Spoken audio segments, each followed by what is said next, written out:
नमस्कार दोस्तों, स्वागत है आपका मुकेश क्लासेज में। यहाँ पर हम बात करने वाले हैं आज एक नए टॉपिक के साथ। तो मैं काफ़ी अच्छा टॉपिक आप सभी के लिए लेके आया हूँ गाइस। एंड ये आज का जो टॉपिक है वो है राजस्थान की लोक देवियाँ।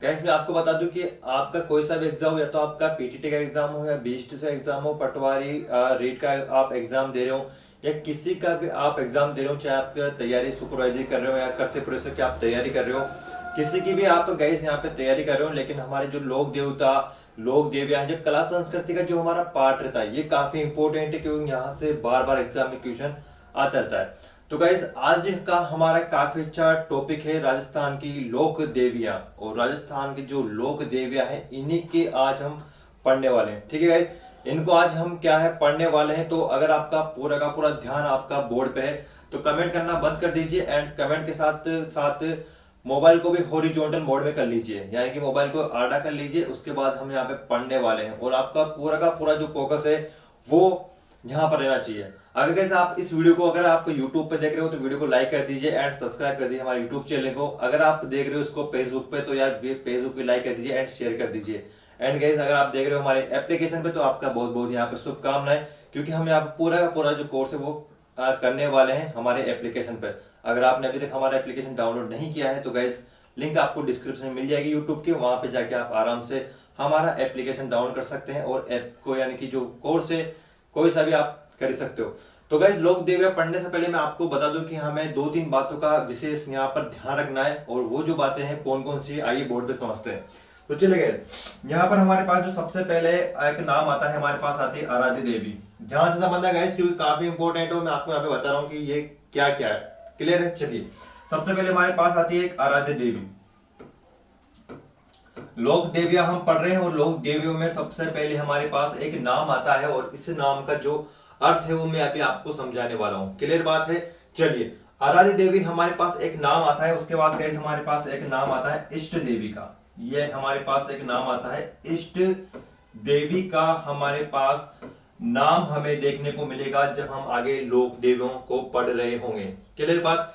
चलिए, इसके बाद गाइस हमारे पास एक और यहाँ पर नाम निकल के आता है, और इसका नाम होता है कुल देवी। ध्यान से समझना गाइस, इसका नाम क्या है? कुल देवी। तो हमारे पास तीन नाम यहाँ पर निकल के आते हैं। एक तो हमारे पास होती है आराध्य देवी, एक हमारे पास होती है इष्ट देवी, और एक हमारे पास होती है कुल देवी। ध्यान से समझो गाइस इनका अर्थ क्या होता है, क्योंकि लोक देवियाँ जो चलेगा हमारा टॉपिक, इन टॉपिकों में आपको बार बार ये नाम आपके सामने आएंगे। अगर आपको इन नामों का अर्थ पता है तो लोक देवियाँ याद करना आपके लिए काफी आसान हो जाएगा।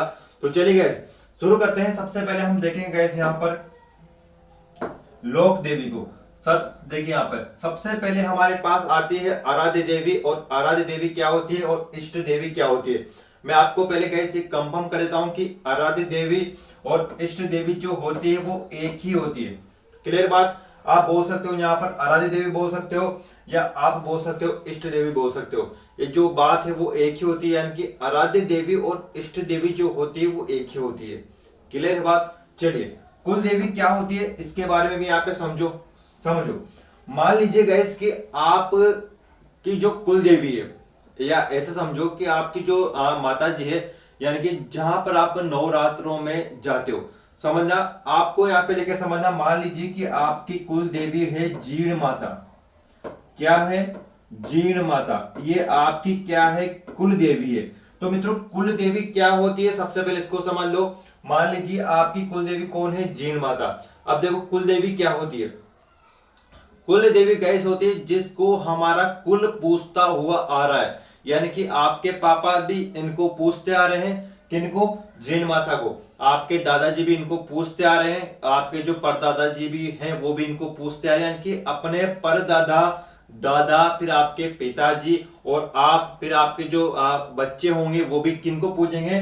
जीण माता को। यानी कि जो आपका वंश इनको पूछता आ रहा है वो तो कौन है? जीण माता है। तो सिंपल सी बात है कि हमारी जो कुल देवी है वो कौन हो जाएगी? जीण माता हो जाएगी।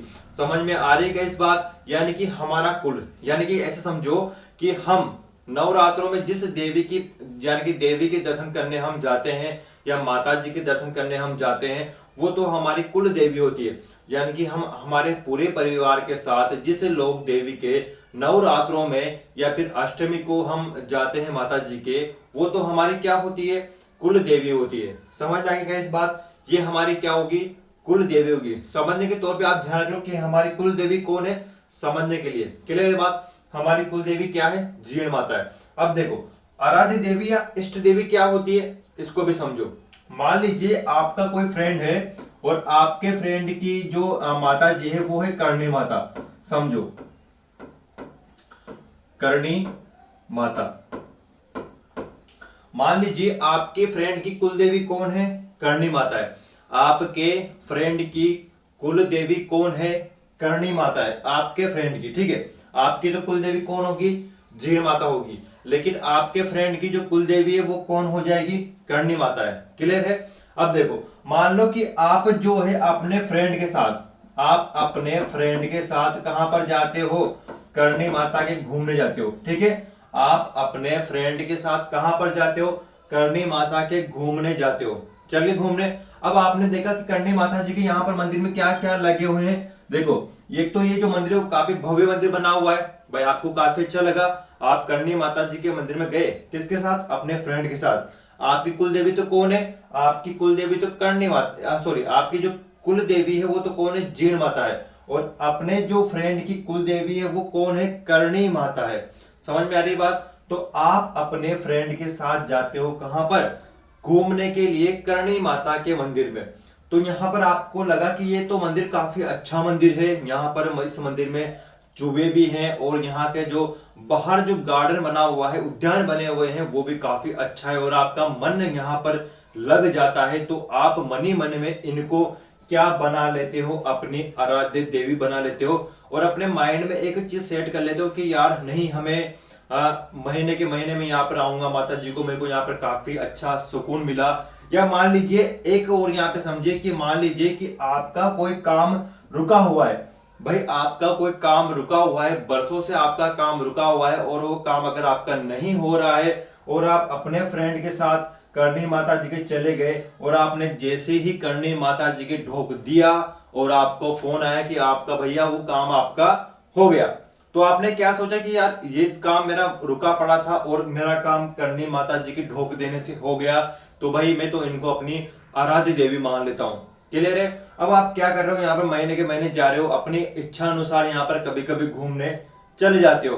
तो मित्रों अब आपकी ये क्या होगी, आपकी आराध्य देवी होगी, यानी कि आपने इनको अपने हृदय में बिठा लिया है कि ये हमारी क्या है, आराध्य देवी हो जाती है। देखो इष्ट देवी भी वही होती है, आराध्य देवी और इष्ट देवी एक ही होती है, यानी कि हमारी इष्ट है और आराध्य एक ही होती है। लेकिन हमारा जो पूरा परिवार जिनको पूजता है वो तो हमारी क्या होती है, कुल देवी होती है। और हम हमारे परिवार के अलावा कोई देवी को हमारा इष्ट बना लेते हैं तो वो हमारा क्या हो जाएगी, आराध्य देवी हो जाएगी। क्लियर है बात, समझो मित्रों। एक और हमारे पास यहाँ पर बात आती है मित्रों, इसको समझो। जो कुल देवी होती है, देखो हमारी जो कुल देवी होती है, इनके सबसे पहले क्या होता है, जैसे कि हमारे घर में प्रोग्राम हो गया, हमारे घर में कोई प्रोग्राम हो गया, जैसे कि शादी का हो गया या किसी के बच्चा बच्ची हो गया, तो हम सबसे पहले क्या करते हैं, हम सबसे पहले हमारी कुल देवी के ढोक देते हैं। क्या करते हैं हम सबसे पहले हमारी जो कुल देवी है इसके ढोक लगाते हैं। किसके लगाते हैं ढोक, हमारी कुल देवी के। समझ में आएगी बात। और देखो अगर हमारे घर में कोई प्रोग्राम है तो इसके क्या है, यहाँ पर पूजा जाएगी, क्या जाएगी, पूजा। और जब यहाँ पर पूजा जाती है गाइज, तो यहाँ पर जो कुल देवी की पूजा चढ़ती है ना, वो यहाँ पर क्या है, पूजा जाएगी। लेकिन यहाँ पर समझो हमारी जो आराध्य देवी है, हमारी आराध्य देवी के हम अपने हिसाब से पूजा चढ़ा सकते हैं। जैसे कि मान लो आप 5 रुपए का प्रसाद ले गए या 10 रुपए का प्रसाद ले गए, वो आप अपनी इच्छा अनुसार ले जा सकते हो। कहां पर, अपनी आराध्य देवी के। लेकिन आप अपने कुल देवी के अपने हिसाब से पूजा नहीं ले जा सकते। जो पूजा हमारी कुल देवी के चढ़ती है वही पूजा आप ले जा सकते हो। लेकिन अपनी जो आराध्य देवी है इसके तो आप अपने हिसाब से ले जा सकते हो, जितने आपकी जेब में पैसे हैं उसके हिसाब से ले जा सकते हो। यहाँ कोई लिमिट नहीं है, आप 5 से लेकर 5000 तक का यहाँ पे भोग लगा सकते हो या प्रसाद चढ़ा सकते हो। लेकिन यहाँ पर लिमिट है, क्लियर है बात, यहाँ पर लिमिट है। अगर यहाँ पर जाती है, जैसे कि यहाँ पर जाती है 500 रुपए का प्रसाद अगर यहाँ पे चढ़ता है तो आपको 500 रुपए का प्रसाद यहाँ पर चढ़ाना पड़ेगा। लेकिन आपको यहाँ पर 10 रुपए का भी आप चढ़ा सकते हो, 20 रुपए का भी आप चढ़ा सकते हो, समझ रहे हो। यानी कि यहाँ पर कोई लिमिट नहीं है, आप अपने हिसाब से कितना भी यहाँ पे चढ़ा सकते हो, लेकिन कुल देवी के लिमिट होता है, आप 500 से कम नहीं चढ़ा सकते। हाँ, हालांकि 500 से अधिक आप चढ़ा सकते हो। ठीक है बात। तो आशा करता हूँ गाइस आपको ये कुल देवी और आराध्य देवी में आपको समझ में आ गया होगा। तो गाइस हम यहाँ पे पढ़ने वाले हैं अगला जो हमारी लोक देवियां हैं, वो सबसे पहले हम यहाँ पे पढ़ने वाले हैं हमारी जो लोक देवियां हैं, जयपुर की लोक देवियां। तो गाइस जयपुर की लोक देवियां हम यहाँ पर क्या है पढ़ने वाले हैं। चलो ठीक है, आशा करता हूँ गाइस आपको ये चीज समझ में आ गई होगी कि कुल देवी क्या होती है और आराध्य देवी क्या होती है। अगर आपको ये चीज समझ में आ गई हो तो वीडियो को लाइक कर देना। चलिए अगला देखो अगला हमारे पास आती है ये, इस देवी का नाम गाइस क्या है, इस देवी का नाम है जमुआई माता। ठीक है, हम सबसे पहले पढ़ने वाले हैं जयपुर की लोक देवियां हम पढ़ने वाले हैं। क्लियर है बात, जयपुर की लोक देवियां हम पढ़ने वाले हैं और हमारे पास जो सबसे पहले जो लोक देवी आती है ये आती है जमुआई माता। ठीक है, आपको जो यहाँ पर फोटो दिख रहा है गाइस ये है जमुआई माता का मूर्ति का फोटो है। क्लियर है बात। चलिए तो ये हमारी कौन सी लोक देवी हो जाएगी, ये हमारी हो जाएगी जमुआई माता। जमुआई माता इसका नाम हो जाएगा, या हम इसको बोलते हैं गैस बुडवाई माता भी इसको बोलते हैं। ठीक है, बुडवाई माता भी इसको बोला जाता है। ठीक है बात, ये बात आपको ध्यान में रखनी है कि जमुआई माता और बुडवाई माता कौन है, ये है। ठीक है, और इनका जो मंदिर बना हुआ है गैस, तो मंदिर यहाँ पे देखो, इनका मंदिर कहाँ पर बना हुआ है। ठीक है, इनका मंदिर की हम यहाँ पे बात कर लेते हैं। यहाँ पर हम बात करते हैं कि इनका मंदिर कहां पर बना हुआ है। तो देखो इनका मंदिर बना हुआ है जमुआ रामगढ़ में। जमुआ रामगढ़ में इनका क्या है, मंदिर बना हुआ है। और गाइस जमुआ रामगढ़ कहां पर है, ये है जयपुर में। कहां पर ये जयपुर में है, और जमुआ रामगढ़ में ही क्या है, जमुआई माता का मंदिर बना हुआ है। काफी अच्छा मंदिर है, अगर आपको कभी जाने का मौका मिले जमुआ रामगढ़ में तो इसको जरूर देखें, काफी अच्छा मंदिर बना हुआ है। और आपको जो लोक देवी है वो तो इनका साक्षात आपको यहाँ पे दर्शन हो ही रहे हैं। ठीक है, चलिए बात करते हैं गैस कि इनका जो मंदिर का निर्माण है वो कौन कराएगा। आपको सबसे पहले लोक देवियों में ध्यान रखना है कि मंदिर कहाँ पर बना हुआ है। लोक देवियों में आपको ध्यान में रखना है कि मंदिर कहाँ पर बना हुआ है, मंदिर का निर्माण कौन कराएगा, और ये किस वंश की कुल देवी या आराध्य देवी है। क्लियर है बात, ये तीन चीजें आपको ध्यान रखनी है। मंदिर कहाँ पर बना हुआ है, लोक देवी में आपको क्या चीज ध्यान रखनी है, मंदिर कहां पर बना हुआ है, मंदिर का निर्माण कौन कराएगा, और ये किस वंश की कुल देवी या आराध्य देवी है। क्लियर है बात। अगर आप पूरी की पूरी वीडियो देखते हो तो चुटकियों में आपको याद हो जाएगा, और उसके अलावा आपको कहीं पढ़ने की आवश्यकता नहीं है। एक बार पूरी वीडियो को जरूर यहाँ पे देखें। ठीक है गाइस, चलिए बात करते हैं कि इसका जो मंदिर है इसका निर्माण किसके द्वारा करवाया गया था। तो यहाँ पे देखो निर्माण कौन कराएगा, निर्माण देखो गाइस इसका जो निर्माण करवाया गया था वो करवाया गया था दुल्हे राय के द्वारा। दुल्हे राय के द्वारा इसका निर्माण करवाया गया था, या फिर हम मान सकते हैं कि तेजीकरण के द्वारा। तेजीकरण, दुल्हे राय या तेजीकरण के द्वारा इस मंदिर का निर्माण करवाया गया था। क्लियर है। अब देखो मित्रों जो दुल्हे राय है ये कौन है, इसको समझो। दुल्हे राय कौन है, आपने पढ़ा होगा कि जो कछावा राजवंश है, कछावा राजवंश की नींव डाली थी किसके द्वारा डाली गई थी, दुल्हे राय के द्वारा डाली गई थी। देखो कछावा वंश की जो नींव डाली गई थी किसके द्वारा डाली गई थी, दुल्हे राय के द्वारा डाली गई थी। और इसी दुल्हे राय के द्वारा जमुआई माता का जो मंदिर है इसका निर्माण करवाया गया था। तो हम कह सकते हैं यानी कि जो दुल्हे राय है, अब दुल्हे राय के बाद में कोई जो शासक आएगा, देखो ये एक नंबर का शासक हमारे पास आता है, एक नंबर का शासक हमारे पास आता है। अगर इसके बाद दूसरा नंबर का शासक आएगा, या तीसरे नंबर का शासक आएगा, चौथे नंबर का शासक आएगा, पांचवें नंबर का शासक आएगा, यानी कि दुल्हे राय के बाद अब जितने भी शासक आएंगे वो किसकी पूजा करेंगे, जमुआई माता की पूजा करेंगे। भाई किसकी पूजा करेंगे, जमुआई माता की पूजा करेंगे। यानी कि पीढ़ी दर पीढ़ी हम जो शासक आ रहे हैं, दुल्हे राय के बाद पीढ़ी दर पीढ़ी जो शासक आ रहे हैं वो किसकी पूजा कर रहे हैं, जमुआई माता की पूजा कर रहे हैं। और मैं आपको पहले ही बता चुका हूं कि हमारे जो पूर्वज हैं अगर वो पीढ़ी दर पीढ़ी जिस लोक देवी की पूजा कर रहे हैं वो हमारी क्या होती है, वो हमारी होती है कुल देवी। यानी कि पीढ़ी दर पीढ़ी जो पूजा होती है जिस लोक देवी की वो तो होती है हमारी कुल देवी। और जैसे कि हम किसी को इष्ट मानते हैं तो वो होती है हमारी आराध्य देवी। आपको समझ में आ जाएगा, जैसे जैसे हम आगे बढ़ेंगे आपको समझ में आता रहेगा। ठीक है, चलिए अब दोस्तों दुले राय के द्वारा इसका जो मंदिर का जो निर्माण है वो यहाँ पर क्या हो गया है, पूरा हो गया है। तो हम कह सकते हैं कि कछावा जो राजवंश है, क्या है भाई, अरे कछावा जो राजवंश है, तो कछावा राजवंश की जो कुल देवी होगी वो कौन हो जाएगी, अब हमारे पास हो जाएगी जमुआई माता। कौन हो जाएगी भाई, जमुआई माता क्या हो जाएगी, कछावा राजवंश की क्या है मित्रों, कछावा राजवंश की क्या होगी, कुल देवी होगी। तो ध्यान रखना इसको, कछावा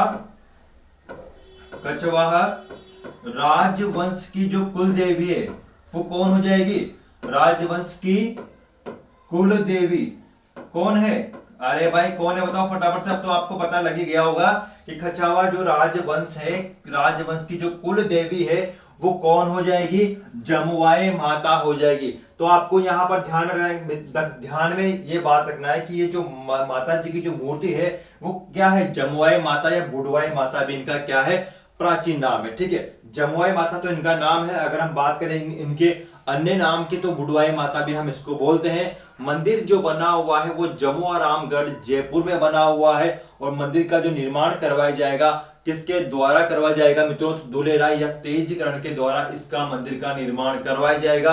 अब दुले राय के बाद जितने भी शासक आएंगे वो किसकी पूजा करेंगे, जमुआई माता की पूजा करेंगे।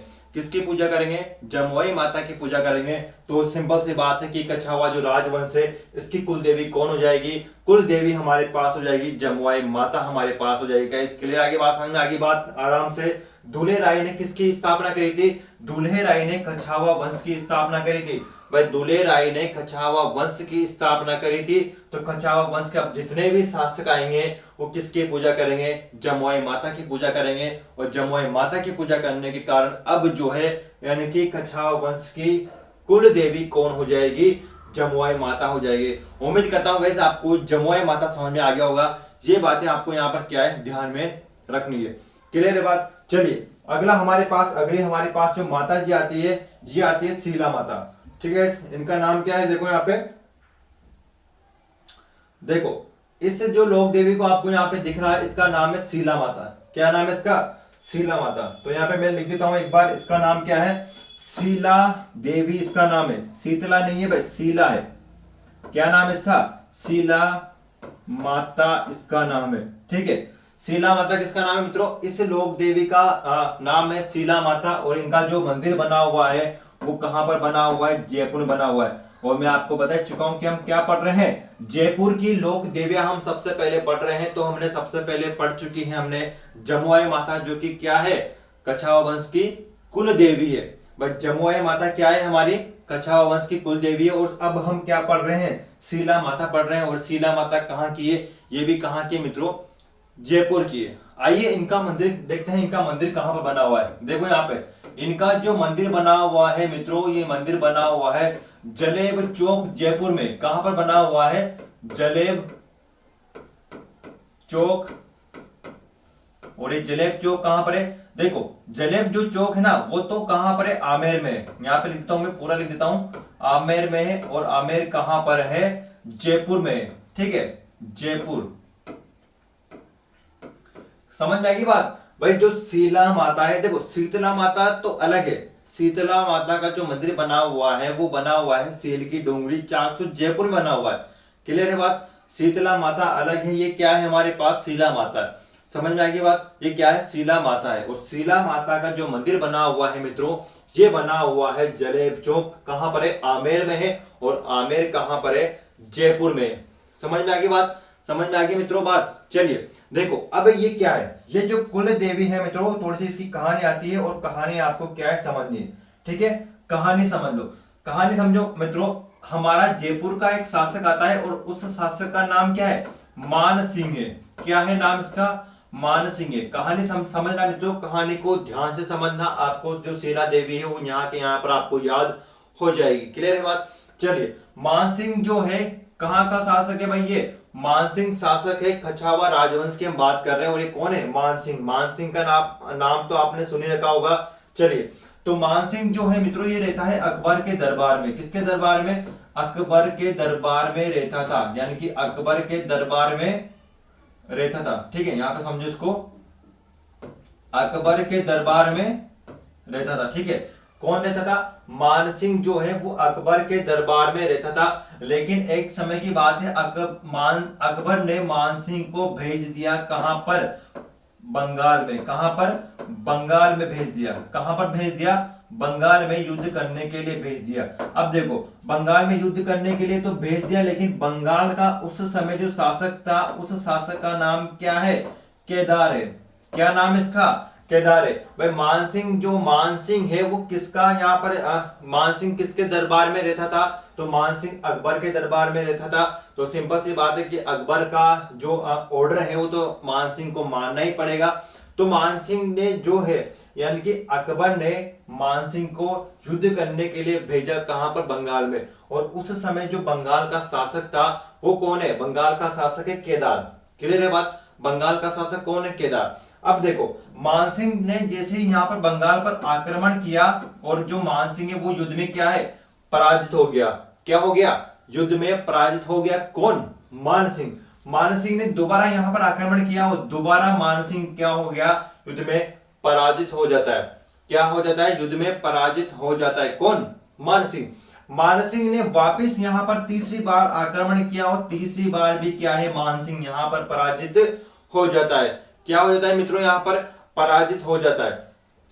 देखो, बार बार हार का मुंह देखने के कारण जो मानसिंह है काफी उदास हो जाता है, और मानसिंह पता लगाता है कि कौन सी ऐसी बात है कि केदार जो है मुझसे हार नहीं रहा है। भाई मानसिंह जो पता लगाता है, कि क्या पता लगाता है? कि जो केदार है वो क्यों मुझसे बार बार हार नहीं रहा है। तो देखो, इसका पता लगाने पर इसको एक बात पता चलती है। मानसिंह को एक बात पता चलती है कि केदार के पास एक ऐसी मूर्ति है, केदार के पास एक ऐसी मूर्ति है जो कि कैसी है? आओ देखो कैसी है। इस मूर्ति को देखो, एक तो कैसी मूर्ति है? एक तो 8 भुजाओं वाली मूर्ति है। कैसी मूर्ति है?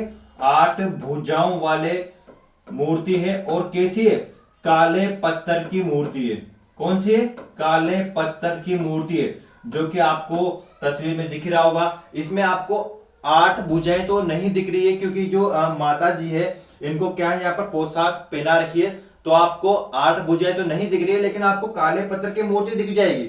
आपको आराम से काले पत्थर की मूर्ति यहाँ पर दिख जाएगी। ठीक है, तो ये जो मूर्ति है कौन सी? शीला माता की जो मूर्ति है वो कैसी है? 8 भुजाएं की है, और कौन सी? काले पत्थर की है। और ये मूर्ति किसके पास है? केदार के पास है। सिंपल सी बात है। तो इसको मानसिंह को पता चला कि केदार के पास 8 भुजाएं वाली और काले पत्थर की मूर्ति है। और युद्ध में जाने से पहले जो केदार है वो इस लोक देवी की पूजा करता है। कौन सी लोक देवी की? इस लोक देवी की पूजा करता है। कौन? मानसिंह। सॉरी, कौन करता है? केदार। केदार जो है वो युद्ध में जाने से पहले इस लोक देवी की पूजा करता है। इसी कारण कोई भी केदार को हरा नहीं सकता। तो मानसिंह को यह घटना का पता चला, तो सबसे पहले मानसिंह ने क्या किया? मानसिंह ने सर्वप्रथम इस जो मूर्ति है, यानी कि जो शीला माता की जो मूर्ति है, इसको सबसे पहले अपने अंडर में लिया, और क्या किया? केदार पर आक्रमण किया। सबसे पहले तो देखो क्या किया मानसिंह ने? क्या किया? मानसिंह ने सबसे पहले तो मूर्ति को अपने अंडर में लिया। सिंपल सी बात है ना, मूर्ति को अपने कब्जे में लिया। और फिर क्या किया? मानसिंह ने आक्रमण किया किस पर? केदार पर। केदार पर आक्रमण करने के बाद केदार को तो हार नहीं था, क्योंकि इस बार केदार ने माता रानी की पूजा नहीं करी थी, तो केदार इस युद्ध में पराजित हो जाता है। ठीक है, और भी दंत कथाएं इनके साथ जुड़ी हुई है, लेकिन आपन को कहानी ध्यान में नहीं रखनी है। सिर्फ आपको यह ध्यान रखना है कि मानसिंह केदार को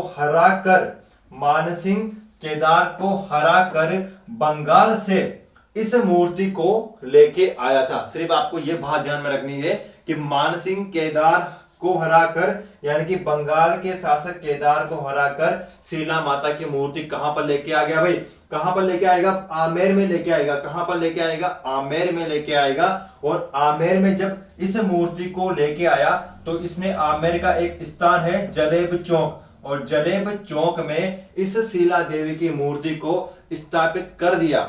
स्थापित करने के बाद में होता क्या है मित्रों? जो मूर्ति है, देखो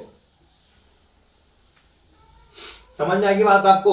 जो मानसिंह है वो क्या करेगा, मानसिंह क्या करेगा, इस मूर्ति को तो लेके आ गया और मूर्ति की स्थापना कहां पर कर दी इसने, आमेर में कर दी। आमेर में क्या, कहां पर, जलेब चौक बना हुआ है, यानी कि एक आमेर है और ये आमेर में ही यहाँ पर क्या बना हुआ है, एक चौक बना हुआ है जो कैसा है, जलेबी की तरह का चौक है। और इस जलेबी चौक में, इस आमेर में, जलेबी चौक में मानसिंह ने यहाँ पर क्या कर दिया, इस मंदिर का निर्माण कर दिया। कहां पर, आमेर में।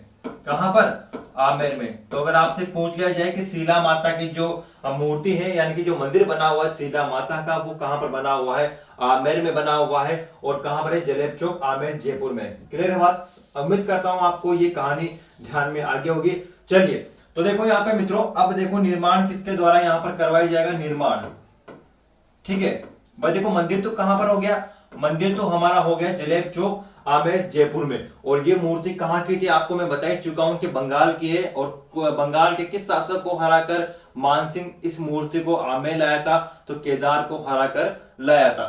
ठीक है बात। देखो, तो मंदिर का निर्माण भी कौन कराएगा, मानसिंह कराएगा। कौन कराएगा, मंदिर का निर्माण कौन कराएगा, मानसिंह कराएगा। सिंपल सी बात है, ये मानसिंह कौन है, पष्ट है। तो मानसिंह पष्ट इस मंदिर का निर्माण करवाएगा। और मानसिंह जो है इस लोक देवी को अपनी आराध्य देवी मानने लग जाता है। ठीक है, तो इस लोक देवी को मानसिंह क्या है, अपनी आराध्य देवी मानने लग जाता है। तो समझो, अब समझो यहां पर कछावा वंश की जो, यहां पे समझो, कछावा वंश की आराध्य देवी,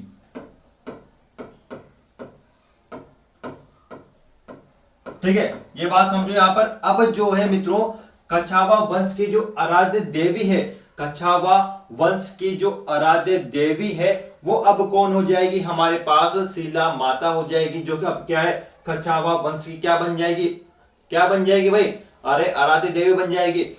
कछावा वंश की कुल देवी कौन है, कछावा वंश की जो कुल देवी है मित्रों, वो तो है जमुआई माता। कछावा वंश की कुल देवी तो जमुआई माता है। और अब जो है, यानी कि मानसिंह इस देवी को भी मानने लग जाता है। इसी कारण कछावा वंश की जो आराध्य देवी है वो कौन हो जाएगी, शीला माता हो जाएगी। अब मानसिंह के बाद जितने भी शासक आते हैं वो इस लोक देवी को क्या मानेंगे, अपनी आराध्य देवी मानेंगे। मानसिंह के बाद जितने भी शासक आएंगे वो इस देवी को अपनी आराध्य देवी मानेंगे। कुल देवी तो कौन है, जमुआई माता है। क्लियर है बात, क्लियर है मित्रों बात। तो यार वीडियो को लाइक कर दो, अगर आपको वीडियो पसंद आ रही हो ना तो वीडियो को लाइक कर देना। ठीक है मित्रों, इसके साथ ही यहाँ पर एक कहानी भी यहाँ पे जुड़ी हुई है, वो कहानी आपको ध्यान में रखनी है। क्लियर है, वो कहानी आपको यहाँ पर ध्यान में रखनी है। देखो, इस मूर्ति की अगर हम बात करें मित्रों, मैं आपको पहले भी बता चुका हूं कि इस मूर्ति को क्या है, इस मूर्ति में देखो यहां पर इस मूर्ति के क्या है, 8 भुजाएं हैं। ऐसे लिख लो, नहीं तो मैं बताऊं आपको, ऐसे लिख लो, मूर्ति के 8 भुजाएं एवं काले पत्थर की है। सिंपल सी बात है, पत्थर की है। भाई जो मूर्ति है ना, मूर्ति वो कैसी है, 8 भुजाओं वाली है और काले पत्थर की मूर्ति है। ठीक है, और ये क्या हो जाएगी, कछावा वंश की आराध्य देवी हो जाएगी। ठीक है मित्रों, ये बात आपको ध्यान में रखनी है। मेला, अगर इनका मेले की हम बात करते हैं कि मेला इनका कब बढ़ता है, तो मित्रों ध्यान में रखना कि अधिकतर लोग जो लोक देवियां हैं, इनका जो मेला भरता है वो नवरात्रों में भरता है। अब नवरात्रे हमारे कब आते हैं, एक तो हमारा नवरात्र आता है चैत्र के महीने में, और एक जो नवरात्रे आते हैं वो आते हैं आश्विन के महीने में। तो आपको ध्यान में रखना है कि इनका जो मेला है, मेला कब बढ़ता है, इनका मेला बढ़ता है नवरात्रों में। कब बढ़ेगा भाई मेला, कब बढ़ेगा इनका, नवरात्रों में इनका मेला बढ़ता है। ठीक है, नवरात्रों में इनका क्या है, मेला बढ़ता है। ये बात आपको यहाँ पे ध्यान रखनी है। और ये जो हमारे पास है वो हमारी क्या हो जाती है, यहाँ पर शीला माता हो जाती है। एक बार इसका स्क्रीनशॉट ले लो ताकि हम आगे आगे बढ़ेंगे। एक बार इसका स्क्रीनशॉट ले लो मित्रों, फिर हम क्या है आगे बढ़ते हैं।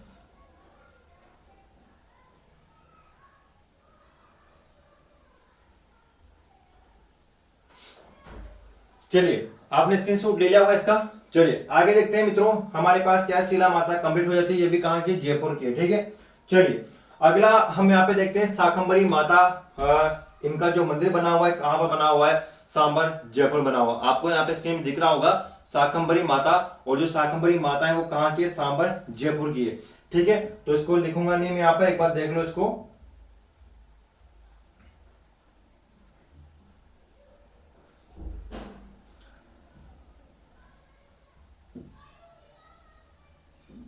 ठीक है, चलो देखो हमारे पास तीसरी लोक देवी हमारे पास आती है, और इस लोक देवी की भी काफी अच्छी यहाँ पे विशेषता है, और इन्होंने भी अपने काफी अच्छा यहाँ पे योगदान दिया है, अपने समाज के लिए भी काफी अच्छा उत्कृष्ट कार्य इन्होंने किया है। तो देखो ये हमारे कौन सी लोक देवी हमारे पास है, हमारे पास है मित्रों ये कौन सी लोक देवी है, तीसरी लोक देवी। कौन सी लोक देवी, देखो तीसरी हमारे पास लोक देवी आती है, और इसका नाम क्या है, शाकंभरी माता है, और इनका जो मंदिर बना हुआ है वो बना हुआ है सांबर जयपुर में, इनका मंदिर बना हुआ है, ठीक है। इनके साथ एक काफी अच्छी स्टोरी यानी कि मान्यता इनके साथ जुड़ी हुई है। ऐसा कहा जाता है कि सांबर जो क्षेत्र है, सांबर क्षेत्र में एक बार अकाल पड़ गया था, और उस अकाल में इस लोक देवी ने यानी कि इन्होंने ही उस समय साग सब्जी उगाई थी, और लोगों का क्या किया था, भरण पोषण किया था। यानी कि अकाल राहत कार्य में, अकाल कहां पर पड़ा था, सांबर में पड़ा था। सांबर कहां पर है, जयपुर में है। और सांबर में जो अकाल पड़ा था उस समय, अकाल के समय इस लोक देवी ने साग सब्जी उगाई थी, और उगा के गरीब बच्चों के लिए, गरीब लोगों के लिए उन्होंने क्या किया था, भरण पोषण किया था उनका। इसी कारण हम कह सकते हैं कि ये जो लोक देवी है वो साग सब्जी वाली लोक देवी है। आइए मित्रों देखते हैं इनके मंदिर के बारे में, यहाँ पे देखते हैं मंदिर के बारे में थोड़ी सी इनका चर्चा करते हैं कि इनका जो मंदिर बना हुआ है वो कहां पर बना हुआ है, इनका जो मंदिर बना हुआ है वो कहां पर बना हुआ है। तो देखो मित्रों मंदिर की अगर हम बात करते हैं तो मंदिर कहां पर बना हुआ है, सांबर में बना हुआ है। कहां पर बना हुआ है मित्रों, सांबर में बना हुआ है। और सांबर ही क्या है, सांबर कहां पर है, जयपुर में है। और सांबर जयपुर में ही क्या है, इस लोक देवी का मंदिर बना हुआ है। भाई कौन सी लोक देवी है, ये हमारे पास शाकंभरी माता है, काफी अच्छी लोक देवी है, सांबर में इनका मंदिर बना हुआ है। क्लियर है बात, कहां पर बना हुआ मंदिर, सांबर में बना हुआ है। चलो आगे देखो मित्रों, यहां पर हम बात करते हैं कि इस लोक देवी को क्या कहा जाता है। इस लोक देवी को मित्रों कहा जाता है साग सब्जी वाली लोक देवी। यहां पर समझो इसको, देखो साग सब्जी वाली लोक देवी किसको बोलते हैं, अरे भाई साग सब्जी वाली जो लोक देवी है वो बोलते हैं हम शाकंभरी माता को, क्योंकि शाकंभरी माता ने जब सांबर में अकाल पड़ा था तो अकाल के समय सांबर जो शाकंभरी माता है इन्होंने ही लोगों का क्या किया था, भरण पोषण किया था। इसी कारण हम कह सकते हैं कि जो शाकंभरी माता है इनको साग सब्जी वाली लोक देवी भी हम कह सकते हैं। और भी इनके साथ एक और चीज यहाँ पर जुड़ी हुई है कि ये अपने राजस्थान के सबसे प्राचीन लोक देवी है। अगर बात करें कि राजस्थान की सबसे प्राचीन लोक देवी कौन सी है, तो मित्रों राजस्थान की जो सबसे प्राचीन लोक देवी है वो भी यही है। राजस्थान की सबसे प्राचीन लोक देवी, सबसे प्राचीन जो लोक देवी है मित्रों वह भी क्या है, प्राचीन लोक देवी। प्राचीन लोक देवी कौन हो जाएगी भाई, लोक देवी कौन हो जाएगी मित्रों, फटाफट से बताओ। राजस्थान की सबसे जो प्राचीन लोक देवी है वो भी कौन है हमारे पास, शाकंभरी माता है। और भी इनके साथ काफी यहाँ पे फैक्ट जुड़े हुए हैं शाकंभरी माता के साथ। तो शाकंभरी माता का मंदिर तो कहां पर बना हुआ है मित्रों, सांबर जयपुर में बना हुआ है। इन्हें साग सब्जी वाली लोक देवी कहा जाता है। और मित्रों ये राजस्थान की सबसे प्राचीन लोक देवी है। इसके साथ यहाँ पे देखो हमारे पास एक और चीज यहाँ पर आती है कि इस माता के मंदिर को क्या कहा जाता है। इस माता की जो मंदिर यानी सॉरी इस माता में जो जगह है यानी कि इस माता की जो जगह है उसको क्या कहा जाता है, तो इसको बोलते हैं हम तीर्थों की नानी। ध्यान में दो यहाँ पे, तीर्थों की नानी।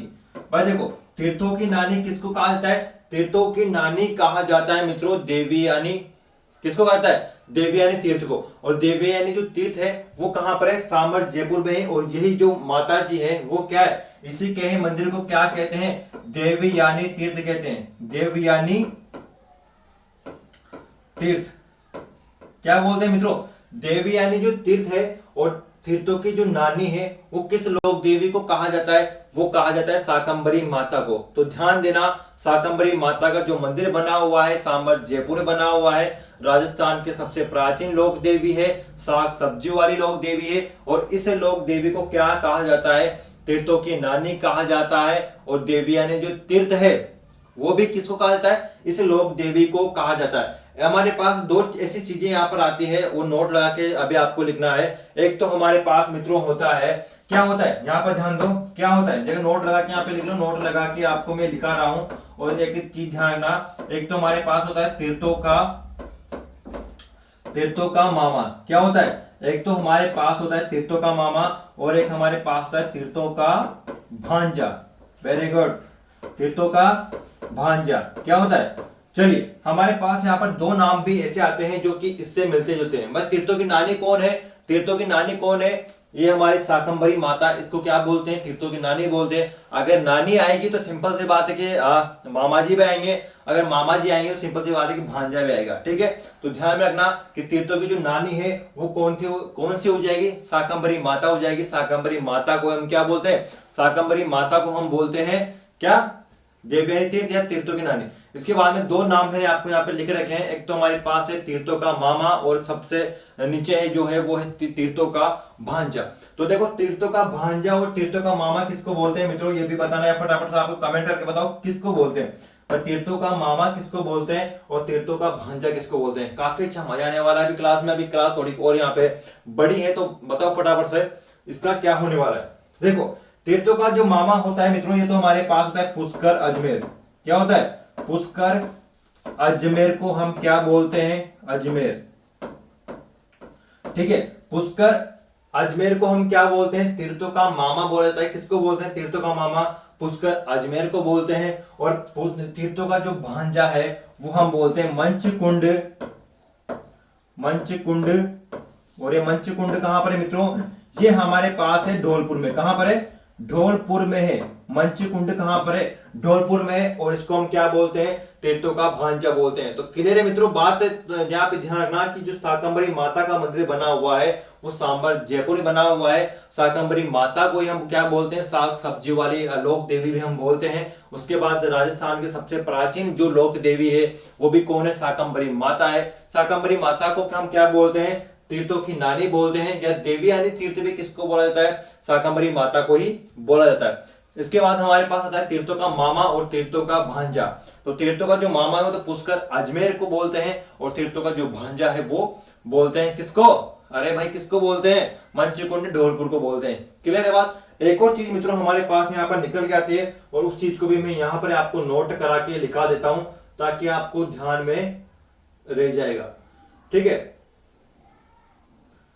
तो देखो हमारे पास मित्रों यहाँ पर एक और हमारे पास यहाँ पे चीज आती है और उस चीज का जो यहाँ पे हम देखेंगे कि देखो इस लोक देवी को किसकी कुल देवी कहा जाता है मित्रों, यहाँ पर समझो इस लोक देवी को किसकी कुल देवी कहा जाता है। तो देखो इस लोक देवी को कहा जाता है चौहानों की कुल देवी। अरे भाई चौहानों की जो कुल देवी है वो किसको कहा जाता है, शाकंभरी माता को कहा जाता है। तो यहाँ पे ध्यान देना, चौहानों की कुल देवी। अभी आप यहाँ पर कंफ्यूज होने वाले हो इसलिए चैटिंग वेटिंग को बंद कर दो एंड यहाँ पर ध्यान दो कि मैं आपको क्या बताने वाला हूँ, क्योंकि जो मैं बात बताऊंगा ये आपके हमेशा जीवन भर काम आने वाली है। इसी कारण इस बात पे आपको क्या है, ज्यादा फोकस करना है। क्लियर है बात। चलो और देखो यहाँ पर समझना मित्रों, हम शाकंभरी माता के बारे में बात कर रहे हैं। तो देखो सांबर के चौहानों की कुल देवी कौन हो जाएगी, सांबर के चौहानों की कुल देवी। अरे भाई सांबर के चौहानों की जो कुल देवी है वो किसको बोला जाएगा, शाकंभरी माता को बोला जाएगा। सांबर के चौहानों की जो कुल देवी है वो कौन हो जाएगा मित्रों, यहाँ पर शाकंभरी माता हो जाएगा। शाकंभरी माता को हम क्या बोलते हैं, सांबर के चौहानों की कुल देवी भी इनको कहा जाता है। और आपको ध्यान में यही बातें आपको ध्यान में रखनी है। आओ एक और चीज यहाँ पर समझो, ये तो हमारे पास क्या हो गया, फर्स्ट हो गया। सेकंड नंबर पे अगर हम यहाँ पे समझते हैं तो अजमेर के चौहानों की कुल देवी भी इसी को ही बोला जाता है। अजमेर के चौहानों की, अजमेर के चौहानों की कुल देवी, अरे भाई अजमेर के जो चौहान है ना, अजमेर के चौहानों की जो कुल देवी है वो भी किसको बोला जाता है, शाकंभरी माता को बोला जाता है। अजमेर के चौहानों की जो कुल देवी है मित्रों वो किसको बोला जाता है, शाकंभरी माता को बोला जाता है, अजमेर के चौहानों की कुल देवी। एक और बात हमारे पास यहाँ पर आती है, उसको समझो। तीसरे नंबर पे अगर हम बात करें तो हमारे पास तीसरे नंबर पे है सपाल दक्ष। सपाल, देखो सपाल दक्ष, सपाल दक्ष के चौहानों की जो कुल देवी है वो भी किसको बोला जाता है, चौहानों की कुल देवी। समझो मित्रों, सपाल दक्ष के चौहानों की जो कुल देवी है वो भी कौन है, हमारे पास शाकंभरी माता है। तो यहाँ पर हमारे पास कितनी सारी बातें हमारे पास यहाँ पर निकल के आती है वो आपको ध्यान रखना है। शाकंभरी माता का जो मंदिर बना हुआ है मित्रों, सांबर जयपुर में बना हुआ है। शाकंभरी माता को साग सब्जी वाली लोक देवी कहा जाता है। और राजस्थान की सबसे प्राचीन जो लोक देवी है वो भी कौन है, अरे कौन है भाई, शाकंभरी माता है। क्लियर है बात। आगे देखो, शाकंभरी माता को हम क्या बोलते हैं, तीर्थों की नानी बोलते हैं, या देवयानी तीर्थ भी किसको बोला जाता है, वो बोला जाता है शाकंभरी माता के मंदिर को। इसके बाद में तीर्थों का मामा कौन है, पुष्कर है। नोट लगा के आपको ये लिखना है। तीर्थों का भांजा भी कौन है, मंचकुंड ढोलपुर है। क्लियर बात, क्योंकि एग्जाम में कई बार इनको पूछ लिया जाता है। उसके बाद देखो, सांबर के चौहानों की कुल देवी कौन हो जाएगा, यानी कौन हो जाएगी, सांबर के जो चौहान है इनकी कुल देवी कौन है, वो तो है मित्रों यहाँ पर शाकंभरी माता। अजमेर के चौहानों की कुल देवी कौन है, तो वो भी कौन है, शाकंभरी माता है। और सपाल दस के चौहानों की कुल देवी कौन है, वो भी कौन है, शाकंभरी माता है। देखो सपाल दस क्या है, सपाल दस, सपाल दक्ष है ना, सांबर का ही प्राचीन नाम है। सपाल दक्ष सांबर का ही प्राचीन नाम है। तो सिंपल सी बात है, सपाल दक्ष क्या है, सांबर के चौहान यानी कि सांबर है ना, इसका ही प्राचीन नाम क्या है, सपाल दक्ष है। मित्रों आपका, आपने कई बार पढ़ा होगा, एग्जाम में पढ़ा होगा आपने कि शाकंभरी माता को तो चौहान की कुल देवी कहा जाता है। अरे भाई जो सांबर है ना, सांबर, समझो यहाँ पे शाकंभरी माता को कहीं कहीं आपने पढ़ा होगा कि चौहानों की कुल देवी। हमारे पास मित्रों यहाँ पर एक चीज हमारे पास यहाँ पर निकल के आती है, यहाँ पर समझो इसको।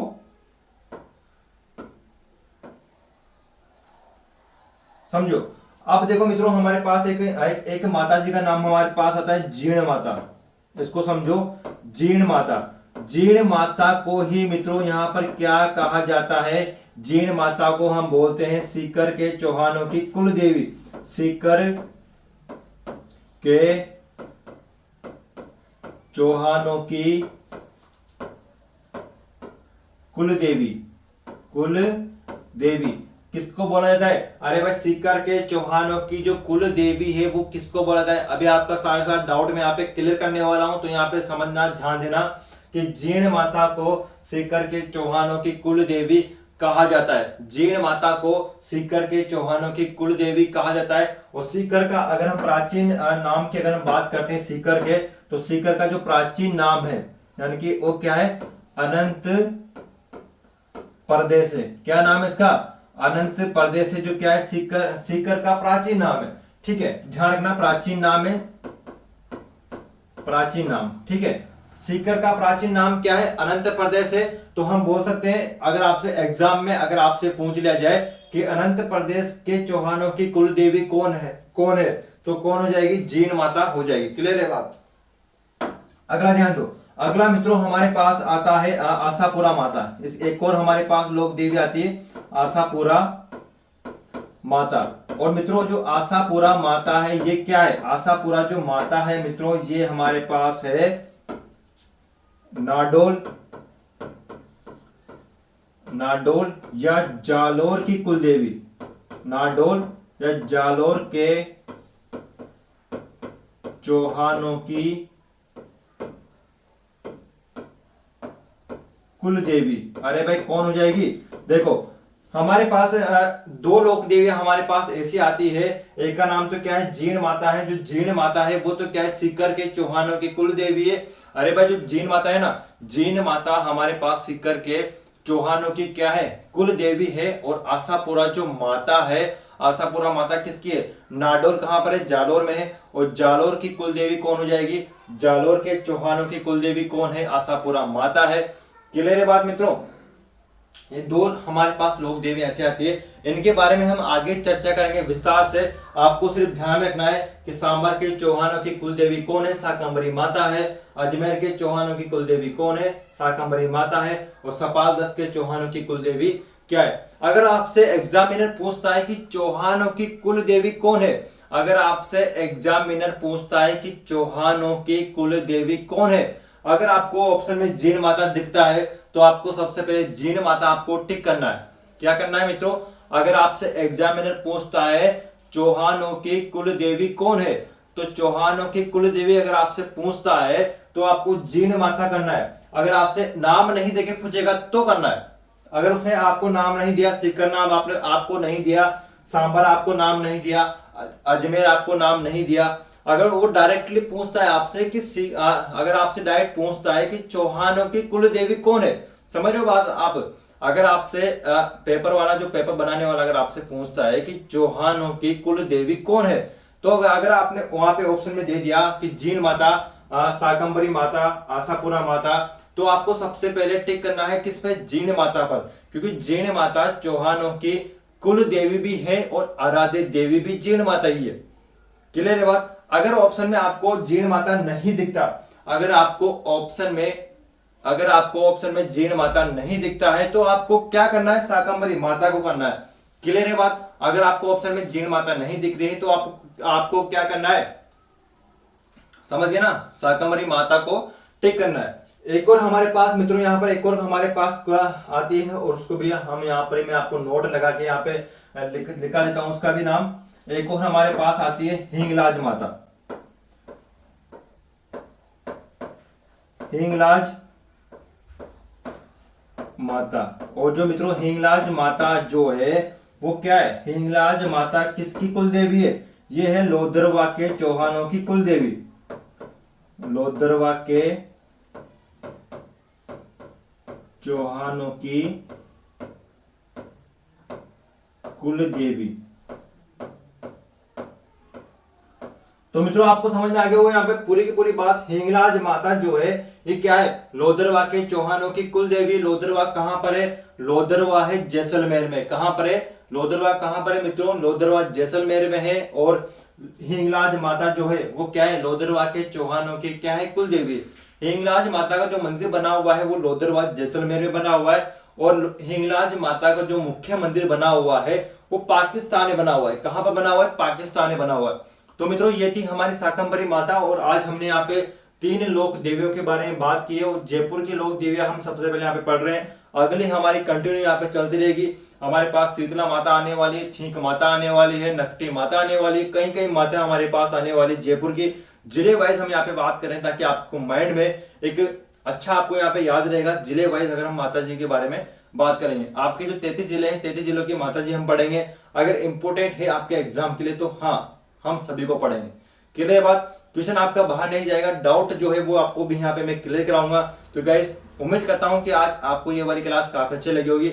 और अगर आप हमारा BSTC का कोर्स लेना चाहते हो या फिर PTT का कोर्स लेना चाहते हो तो यार आपको हमारे एप्लीकेशन की लिंक मिल जाएगी हमारे डिस्क्रिप्शन के नीचे। आप वहां पर जाके आराम से कोर्स परचेस कर सकते हो। ठीक है मित्रों, पूरी की पूरी कंटिन्यू वीडियो आपको चलेगी हमारे कोर्स के अंदर। अब काफी अच्छा हम आपको पढ़ाने वाले हैं, काफी बेटर आपको टीचर यहाँ की जो सुविधा है वो आपको दे रहे हैं।